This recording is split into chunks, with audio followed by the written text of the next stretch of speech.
Hello and welcome to Sensei podcast. This is Manos Brilakis discussing with leaders in the field of CTO and complex PCI. Sensei means teacher or master in Japanese. The goal of the Sensei podcast is to help you learn and improve in CTO and complex PCI so that you can become the best that you can be and offer your patients the best possible results.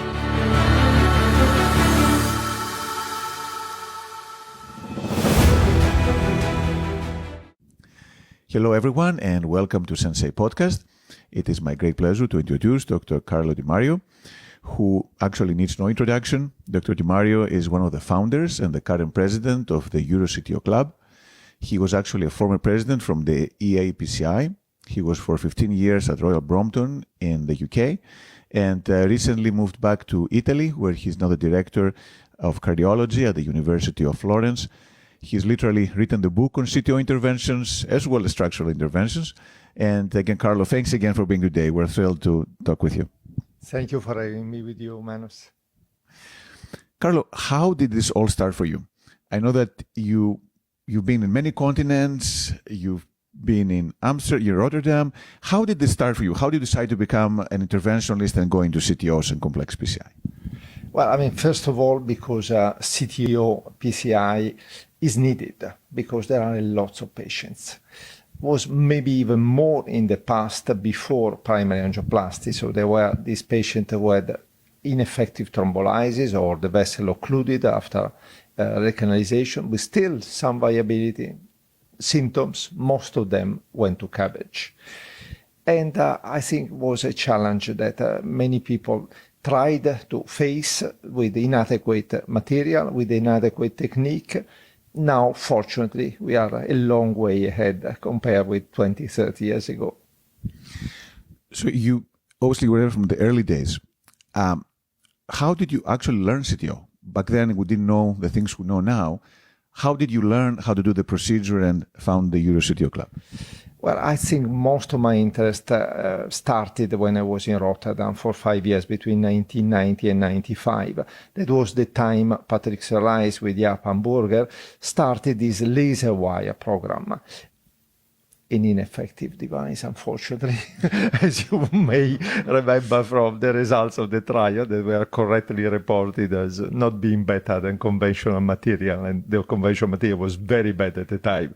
However, technically, I think it was a setting that was completely different from the average, with bilateral injection in the vast majority of cases, with a biplane approach, with a careful review in both views. There were phenomenal amounts of radiation, unfortunately, to the patient and the operators. But I tended to learn. I was not directly involved, but often I was asked at the end to come and stand, right? So I was a sort of third operator for those cases.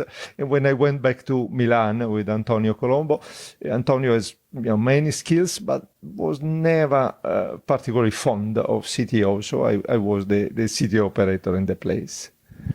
Perfect. And then to actually do the undergrade, the retrograde, obviously Antonio was very forward-looking on this. Did it was all try and fail at this time? You learned by just trial and error, seeing other people. How were those early days where you were learning from scratch, essentially? Well, I think it helped a lot to be in a center where we were approached by industry to present the new materials. And I think super miniaturized balloons, beta wires, flexible stents all made a difference in the results. But I think the real difference was when I met Osamu Katu. And that was basically the time I moved to London, 2003. I don't recollect if it was that year or the year after that during a gym meeting, we transmitted the very first retrograde live case in Europe. And George Sianos told me that was the case inspiring him to start the program. And in fact, I did start not just watching or assisting him for 1-2 cases, because he was so nice to stay couple of days to do some more complex procedures, to leave some of this material that was very difficult to get outside Japan at the time. And you remember, was dilatation of the septals, was much more complex than nowadays. But I personally did some successful cases in England, which I think also helped because people were used to see these monster operators from Japan doing cases, believing there is no way we can do the same. When they saw somebody normal like myself doing it, well, they started. And I think that was one of the triggers for starting the club. And then the club, obviously, I think was 5 or 6 people. Right? It was a very small group early on. What was the thinking behind it? It was for education, for collaboration, for research. What was the initial idea behind setting up and starting the club? Well, I think first of all was to improve our skills, so the club members, and then to enthuse more and more people to develop skills in the field of CTOs, because we were faced with a big need and very few people able to handle it the way our Japanese fellows were able to do. And I think it was a very similar experience in the US, and a similar path was followed by Tony DeMartino, Aaron Grantham, Bill Lombardi, and Greg Thompson, named them. Eventually, I think we also in Europe came a long way. Research, we started this EuroCTO database. We managed to complete the EuroCTO randomized trial showing better quality of life in patients receiving CTO. I think we are continuing to help and develop techniques, and you have been so kind to come a few times to our Congress that will be in Florence this year, 8 and 9 September. And where I also think we'll try to diffuse the message that there are new techniques and these procedures are becoming easier and easier, and you should get a try with it with a proper proctor and with a proper training program. Yeah, and I mean, I have to obviously congratulate you because, I mean, EuroCTO is the largest CTO register in the world, and I mean, it's really been instrumental in understanding what is going on. And I think the process also getting people with the cases and the teaching that has come of that has been phenomenal worldwide, not just in Europe. In terms of when you've taught countless fellows, both in UK and now in Italy. Actually, I think I was talking to Americo Tekin, I think it was one of your earlier trainees. When you train someone, what do you look for in someone who wants to learn CTO or complex PCI? Is there something that makes you more excited to want to teach them? How do you think when you see someone who wants to get trained? Well, I think first of all, quality is patience and being confident that you will get through eventually without cutting corners. I think that's the main thing. That's what I would recommend a fellow to do. And cutting corners may also mean start to do things that you have not enough experience with. So in my view, there is all this discussion, CTO makes you better in your complex intervention. It's also the other way around. First, do a lot of complex interventions, including acute MIs that are not always simple, right? It's not always 5 minutes case. And then start to scrub with, say, master operator or the key operator in your center, or go in other centers or call a proctor, and then you will develop skills to become independent. Of course, there are simple CTOs you should try, and there are more complex CTOs. For those, don't overestimate your skills. It's always better to be cautious. Yeah, and speaking of being cautious, I mean, as we've seen, all CTO is all unpredictable, right? So even the best operator, sometimes you're going to have complications, cases may not work out. How do you deal with these cases? Are you stoic about those now? Are you familiar with them? Do they bother you? How do you deal with complications and failures?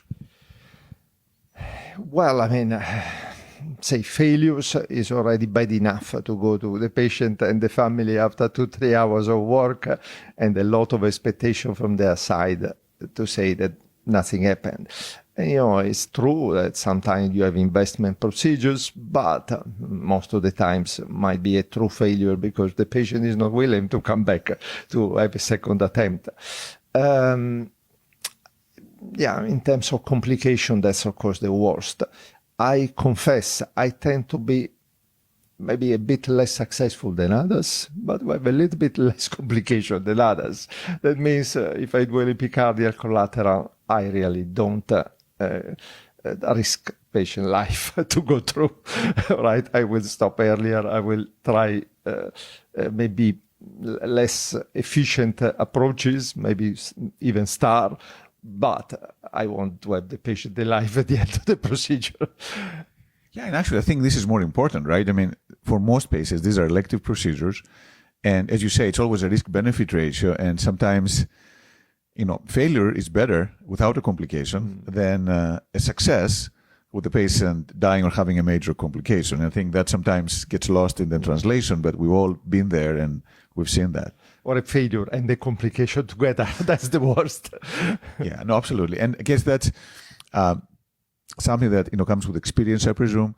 But do you get stressed during those cases, like when you do CTOs, complex cases? Do you feel stressed? Are you now relaxed after all these years of experience? No, I think you need a bit of adrenaline in the body to work better, to work faster, because might be long procedure, but the pace must be quick. Right. And, I won't change in 5 minutes from one approach to the other, which sometimes is a worse interpretation of this hybrid algorithm. I think you have to consider the progress, and if there is some progress, persist. But definitely you need to adapt to what comes up during the procedure. That sometimes is very different from what you planned. You have to plan ahead several strategies, including bailout strategies. If you have done that, if you have done your homework, if you are confident the patient is well prepared, so will likely to be less restless on the table, you will have already taken care of, making him more comfortable, a pillow under the knee, a urinary catheter if he needs. I think all this preparation helps a lot to make the procedure less stressful. And then how long do you take to prepare now? Do you take, for every case, a long period of time? Are you more relaxed now on this since you've done many? How long do you take to actually prepare? You mean looking at the angiogram? The angiogram, exactly.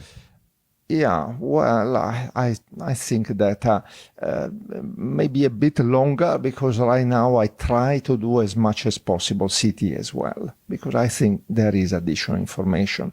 And since they are mostly elective procedure, you have the time to do that, with the exception of patients with the most severe renal dysfunction. I think confirming that there isn't too much calcium, or what's the path, what's the true length of the occlusion, because most of the time the diagnostic angiogram will be inadequate for full assessment. So that's a sort of second step to prepare. And well, if you do that, that can be quite complex and sometimes frustrating when you go back and you see that everything has changed in 1-2 months. But well, that's the way it is. So actually, this is one of the forward-looking statements. I guess I've seen many people, although you didn't train with cardiac coronary CT, I think now you force yourself to kind of get familiar with it and you use it more routinely. How has that changed your approach to CTOs? Well, I still tend to do all cases that have good clinical justification. I think it helps me to tell the patient more fairly how many chances he has, especially for long lesions. If I see a lot of, cast of calcium along the vessel, I think chances are limited, and definitely complication will be slightly higher. So I will have a higher threshold clinically to advise the patient to go ahead. And then the clinical is important. In patients who are more demanding, so to say, and the more, they want more attempts, how do you deal with them if you know that the risk is high? Do you offer them the procedure? Do you try to reason with them? How do you deal with patients who really want to have whatever is possible? Well, I think they are the best patients. They of course, are in a way on your same pace, because we also like doing cases. And in a way, they are probably right, because, you can have all the scores in the world, but they are still with 0.7 ROC curves. So the predictability is not very high. Sensitivity and specificity still are far below 80%. So I think there is an element of unpredictability that trying the procedure in the best center, ready for everything, and with an attempt to lower complication as much as possible, I think is worthwhile. Wonderful. Are there any cases that have stuck with you over the years? Any cases that have left, either good or bad ones, that have left a mark on you? Well, I had a very recent case where there was an occlusion that was documented at the time of the vein graft 35 years ago. It was a very dominant right coronary artery. The graft probably occluded 2 years, 3 years after, because he was always somewhat symptomatic. And then he had lots of intervention on other vessels in the meantime, and remained with this background angina all his life. I mean, he was a businessman, so it was not, heavy labor, but still was somewhat ruining his the quality of life, despite he was quite old at the time of the intervention. I did him 2 months ago, and he was one of those patients who really wanted it. Family was coming to me separately to say, don't do it, it's okay. He's past 80s, that's fine. I was him to see the grandson and the granddaughters grow, and very. So I was really, I went ahead, heavily calcified, very complex, very tortuous, and worked. And I think that gives you, especially when you see them after a few months and they tell you, I'm walking on the beach, I can swim, I don't feel any discomfort, make you really confident you have done a great job. Yeah, in that respect, I mean, obviously with your CTO, with the study that you did, and that was probably the strongest data we have, but you're right. I mean, we see this every day, patients whose lives are truly transformed by getting rid of the angina and the symptoms. In terms of yourself, I know that you have a very busy schedule because you're doing these cases, you're very busy in research, you have a lot of administrative duties with, Euro CTO, but also the ESC. How do you manage all these inputs and all the intense activity that comes with all this work? I think I should ask you, because you are much busier than me in research and traveling all around the world, and at the head of a very big institute in Minneapolis. I heavily rely also on very good co-workers. I won't call them fellows because they are not fellows anymore. They are associates. And I'm also trying to prepare them for the next step, which is to become independent and eventually to take my place and do this complex procedure better and more successfully than me. I still like to have at least 1-2 days for coronaries, or at least morning and afternoon free. Also, unfortunately, I'm also very much busy in structural intervention that honestly take a bit longer of my time than coronary. But I still love the coronaries a lot, and most of my cases will be complex intervention or occlusions. So you're one of the very few people actually who can do at a high level the coronary work and the structural work. How did that happen? Was it a natural evolution? Was it sequential? Because I guess the structural came a little bit after the CTO. How were you able to develop such a broad level of expertise? Well, I think most tertiary referral centers have the same experience, that coronary cases more and more tend to go to smaller peripheral hospitals, because you are developing a structural program that takes away most of your cath lab time, resources, beds, and of course, since for the time being, structural intervention are limited to centers with cardiac surgery, I think that's the way it happens almost everywhere.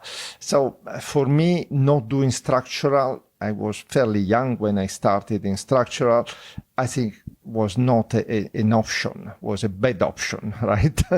And I think there is an advantage of doing both, because 40% of patients with in need of TAVI also have bad coronary artery disease. I know that there are people that don't look at coronaries at all before TAVIs. I think is a big mistake, and especially now that the age of these patients is becoming younger and younger.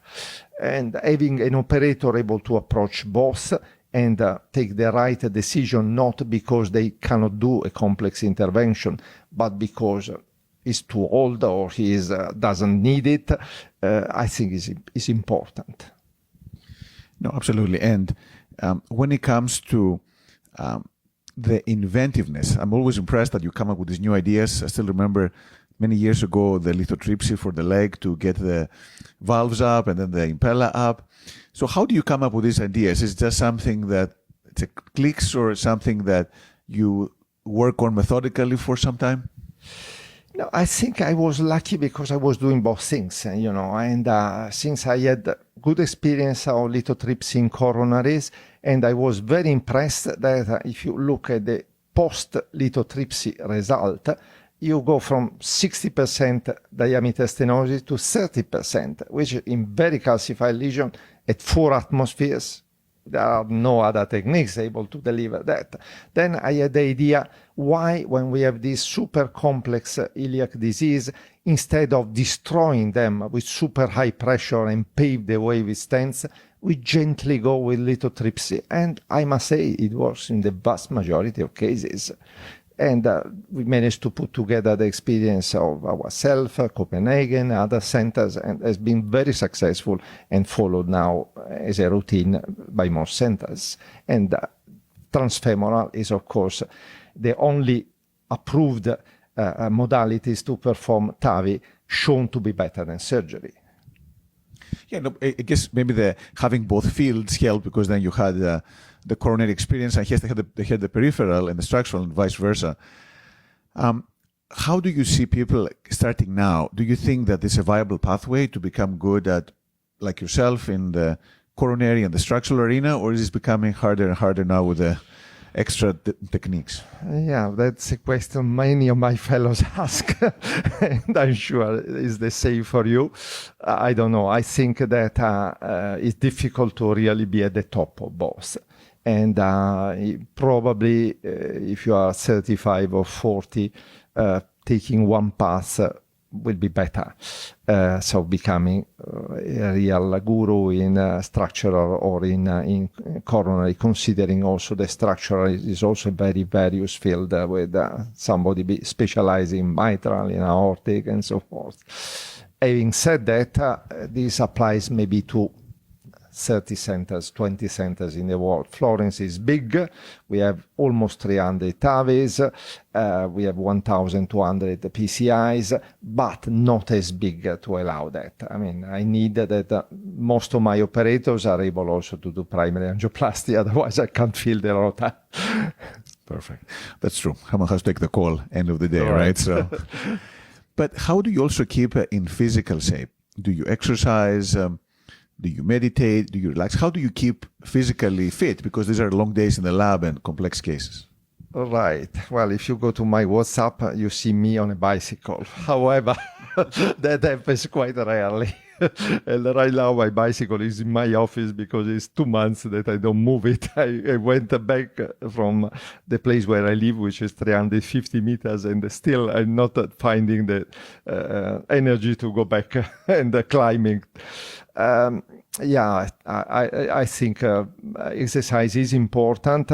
I had a couple of years ago a problem with my back, first time in my life, and looking at these new devices that can fully protect you and avoid you wearing a lead, I think that will be very important for a young interventionist, and I think they should really push with their hospital administration to have them available, because it's, first of all, the risk of neoplastic disease and cataract is not negligible. And the second, backache, I think, is a standard for all interventionists above 60. Absolutely. And then how do you spend your free time? Do you have any hobbies, or is there any free time? Maybe there is not. I don't know. No. Fortunately, there is. I love classical music, which is not a real sports. I like spending 2-3 weeks in summer along the coast, swimming and biking and hiking. And now I have 2 grandsons, so they also take a lot of my time right now. And it's also sport, because you have to run after them. Win-win. And how about the things that you're most proud of? What are you most proud of? You've done many things, both in the clinical world, on the research world, on leading various organizations. What personally as well? What are the things that you are most proud of?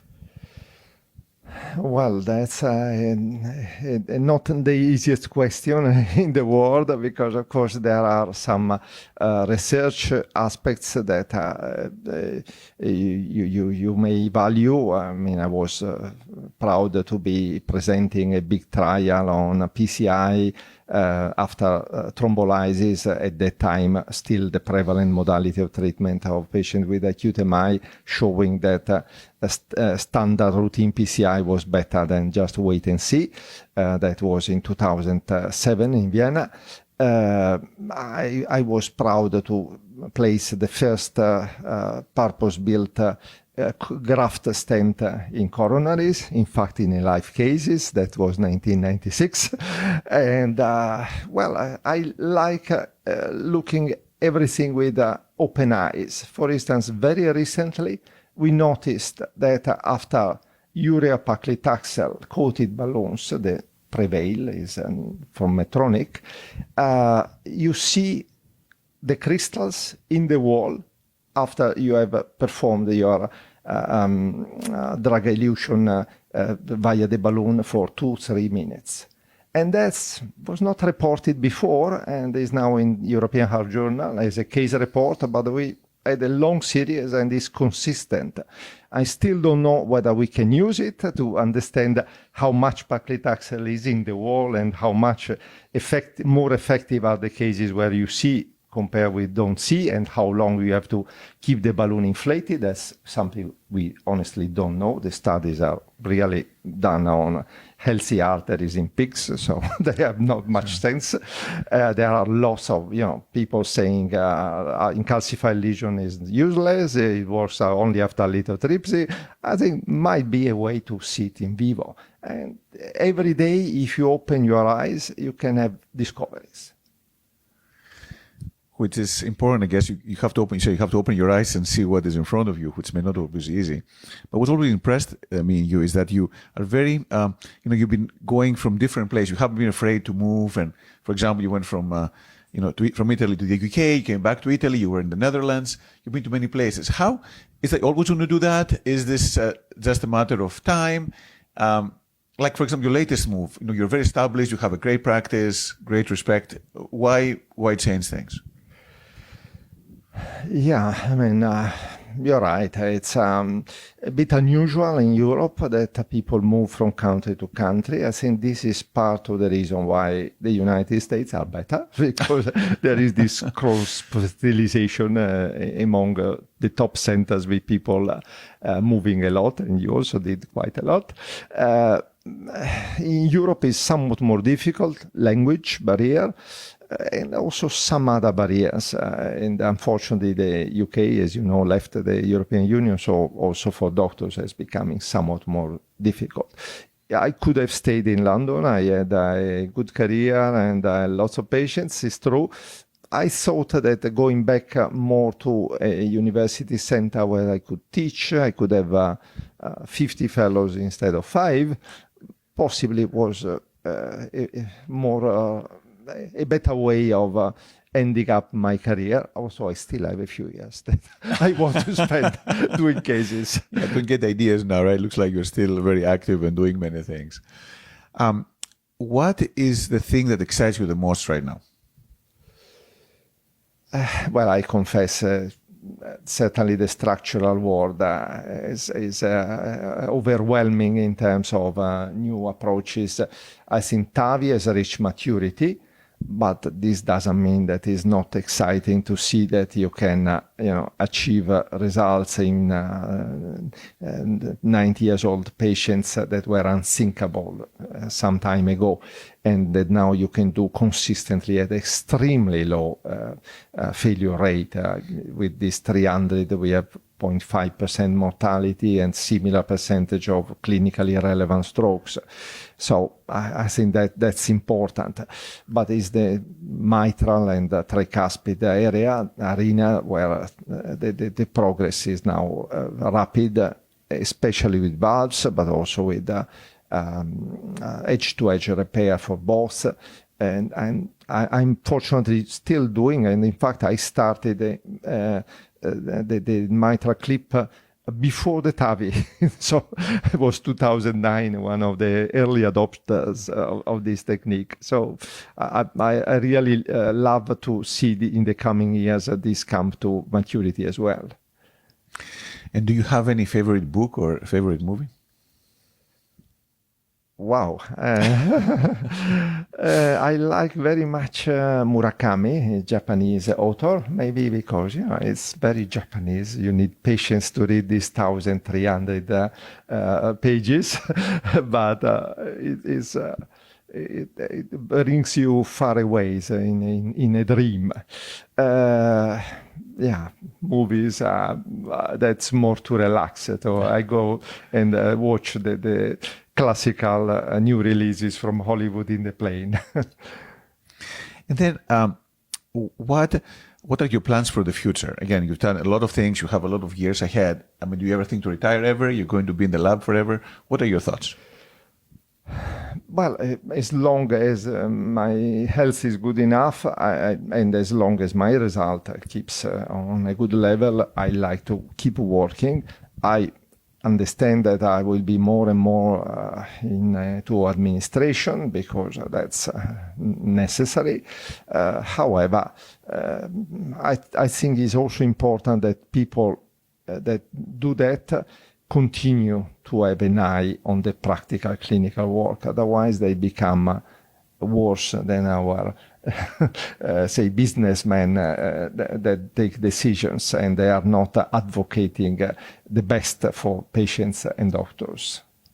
Perfect.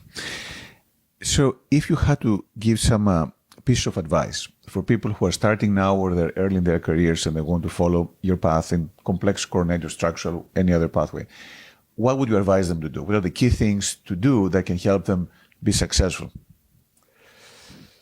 Well, I mean, first of all, I think being interested not just in practical work, but also in reviewing what you do scientifically. That makes a tremendous difference and also helps you to get to know the people who are best in the field and potentially to go and train there.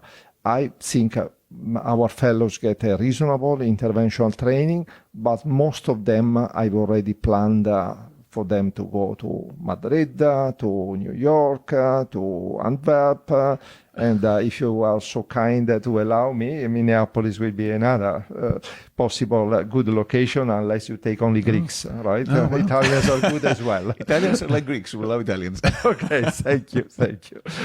Well, speaking of, actually, Italy has always been a hotbed of innovation, right? I mean, the early days, complex procedures, antiplatelet, the CTO world. So what is the secret? How come Italy is so forward-thinking and creative?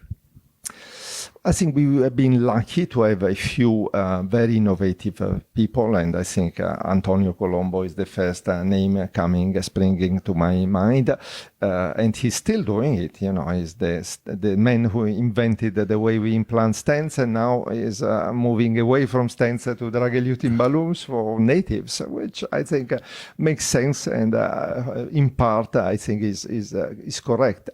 I think it's important to have a very strong society. I don't know if you've been to the meetings of GISE, the National Italian Interventional Society. They are very big, they are very well attended, and there is a lot of science and a lot of trial organized under the auspices of GISE. So we are also doing right now a 2,000 patient registry on lithotripsy, hopefully with a lot of CTO, a lot of complex interventions, and answering maybe some more questions about safety and efficacy.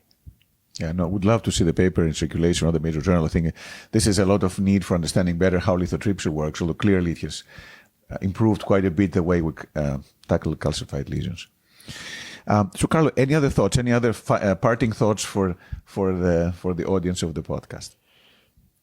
Well, don't be afraid of embarking into CTOs. At the beginning, you may feel it's like learning a foreign language. Okay, you know already to do your normal angioplasty, and now you have to learn the base. Even the terms are difficult and are somehow making you feel like you are going into unknown territory. However, at the end of the day, it's angioplasty. And if you learn the basics of CTO, you also become a better angioplasty operator overall. So is needed. Check a little bit with your colleagues, find a way, but you will see that not many of them are really keen to embark in this program. If you are young, energetic, you will do good for your patient, good for yourself and your career. Wonderful. Well, thanks again, Carlo. That was amazing. And again, very excited to keep on working with you, and very excited for the upcoming EuroCTO meeting. Thank you, Manas.